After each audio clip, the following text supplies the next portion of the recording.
모레 당정 협의를 통해 입법 절차에 들어가고 16일엔 의원총회에서 5대 입법과제를 당론으로 정해 정기국회 중에 처리한다는 겁니다. 내일까지 대타협을 이끌어내라는 압박으로 풀이됩니다. 입법 내용은 주 52시간으로 근무시간 단축, 실업급여와 출퇴근 산재 인정 확대 등 사회 안전망 확충을 위한 법안, 그리고 노동계가 강하게 반대하는 기간제 근무기간을 4년까지 연장하는 것과 파견직 확대 등입니다. 핵심 쟁점인 일반 해고와 취업규칙 변경과 관련해서는 행정 지침 필요성을 거듭 강조했습니다. 능력이 없는 우리 근로자에 대해서는 다시 교육을 하고 도저히 계약을 유지할 수 없을 때는 해지할 수 있는 그런 절차를 당초 정부가 제시한 대타협 시한은 넘겼지만 노사정위는 합의 문구를 조율하기 위해 오늘 오후 5시에 논의를 이어가기로 했습니다. 정부의 일방적인 움직임에 대해 노동계는 희생만 강요하면 타결이 어렵다는 입장을 고수하고 있습니다. 정부가 하반기 역점 과제인 노동개혁 추진을 더는 늦출 수 없다고 선언했습니다.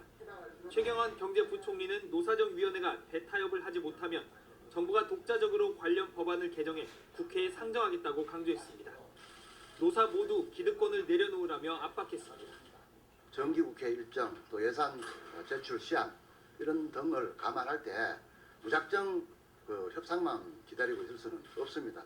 노동개혁에는 임금피크제 도입과 업무 부적응자에 대한 해고 기준, 절차를 마련하는 것이 반드시 포함돼야 한다고 강조했습니다. 그렇지 않으면 청년 고용 절벽이 현실화되는 상황에서 일자리를 늘릴 수 있는 길이 없다는 것이 정부의 판단입니다. 지금 노동시장 개혁을 하지 않고는 도저히 우리 경제 미래 또 우리 아들 딸들의 미래가 없다 하는 점을 국민들이 공감을 하고 있기 때문에 그러면서 일부 대기업 노조의 이름을 직접 검증해가며 무리한 임금 인상 요구와 파업을 자제하라고 강도 높게 비판했습니다. 됐습니다. 사람들의 반대에도 문재인 대표는 당원 150만 명 ARS 투표와 국민 2,000명 여론조사를 실시하고 한 곳에서라도 사퇴 여론이 높으면 물러나겠다는 재신임 방식 발표를 강행했습니다. 내일부터 사흘간 조사한 뒤 16일 혁신안을 처리하는 중앙위원회 직후 그 결과를 공개하기로 했습니다. 비노 진영은 독단적인 결정에 의한 절차와 그 결과는 모두 무효라며 철회를 주장했습니다. 본인이 문제를 출제하고 본인이 채점해서 본인이 발표하겠다라는 그런 뜻하고 뭐 다른 게 뭐 있어요. 3선 이상 중진 의원들도 모여서 중앙위의 혁신안 의결과 재신임 투표를 모두 미루자고 뜻을 모아 문 대표에게 전달했습니다. 2시간에 걸친 심야 활동이 이뤄졌지만 접점을 찾지는 못했습니다. 문도의 성지인 사우디아라비아의 메카, 이슬람 사원 내부 바닥에 사상자들이 쓰러져 있습니다. Have been killed by a crane which fell onto the Grand Mosque in Saudi Arabia in Mecca.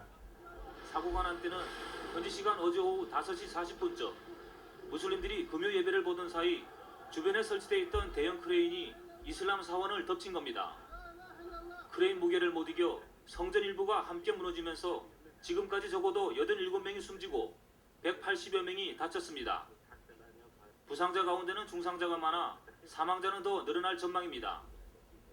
당시 사원 주변에서는 오는 21일부터 시작되는 이슬람 순례 기간인 하지를 앞두고 더 많은 신도를 수용하기 위한 확장 공사가 진행되고 있었습니다. 대구 54단 신병훈련소에서 수류탄 폭발 사고가 난 것은 어제 오전 11시 13분쯤 참호원에서 수류탄 투척 훈련을 받던 손노훈련병이 중앙통제소의 지시에 따라 팔을 뒤로 젖히는 순간 손에 들고 있던 수류탄이 터졌습니다.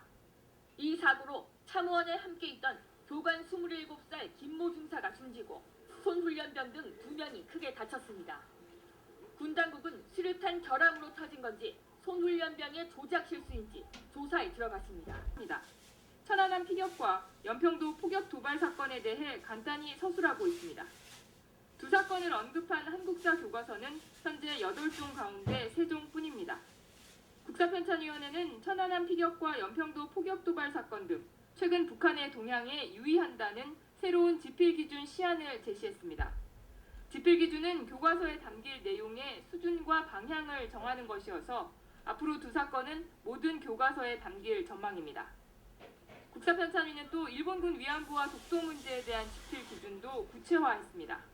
2009년에 나온 현행 교과서 지필기준은 일본군 위안부 강제동원 사실 등을 설명한다고만 돼 있지만 앞으로는 구체적인 사례를 넣고 일제의 여성 인권유린 사실도 명확히 서술하도록 했습니다. 재수생 전문 입시학원입니다. 대학을 한 학기 다니다 수능을 준비하는 이른바 반수생이 지난해보다 2배 가까이 늘었습니다. 원하는 곳을 가기 위해서 한 번 더 도전하는 건데 사실은 작년에 수능이 너무 쉬워서도 없진 않거든요. 지난해 수능에서 재수생 응시 인원은 13만여 명, 2014학년도보다 4천여 명 가까이 늘었습니다. 전체의 22.3%를 차지합니다. 해마다 수능 응시 인원이 만여 명씩 줄고 있는 것과는 대비됩니다. 만점을 받아야만 1등급이 될 정도로 수능이 쉽다 보니 실수 하나로 당락이 갈리고 이에 승복 못한 학생들이 반수 또는 재수를 택하고 있기 때문입니다. 초원, 검은 소떼들이 한가롭게 풀을 뜯고 있습니다. 천연기념물 546호 흑우입니다. 흑우는 육질이 연하고 맛이 좋아 고려시대 때부터 임금에게 진상품으로 보내질 정도로 귀한 취급을 받았습니다. 하지만 산업화 시대 축산 정책이 누런소, 즉 황후 위주로 펼쳐지면서 흑우의 수는 급격히 줄었습니다. 한때 멸종위기에 놓이기도 했지만 1990년대 초 종자 보존 작업이 시작돼 지난 2013년에는 천연기념물로 지정됐습니다. 최근에 들어서는 그 식용으로서의 가치를 인정받음으로써 두수를 늘려가는 단계입니다. 인공수정이라든지 수정란 이식이라든지 뭐 이런 방법을 통해서 흑우는 일반 황후보다 6개월 이상 오래 길러야 출하가 가능합니다. 식용으로 종자 개량을 하지 않았기 때문입니다. 이 때문에 다 자라도 몸집이 일반 한우의 70%에 불과해 일반 농가에서 키우기에는 생산성이 맞지 않았습니다. 하지만 최근 한 대형마트가 처음으로 이 흑우를 추석 선물 세트로 판매하면서 상품화에 가속도가 붙었습니다.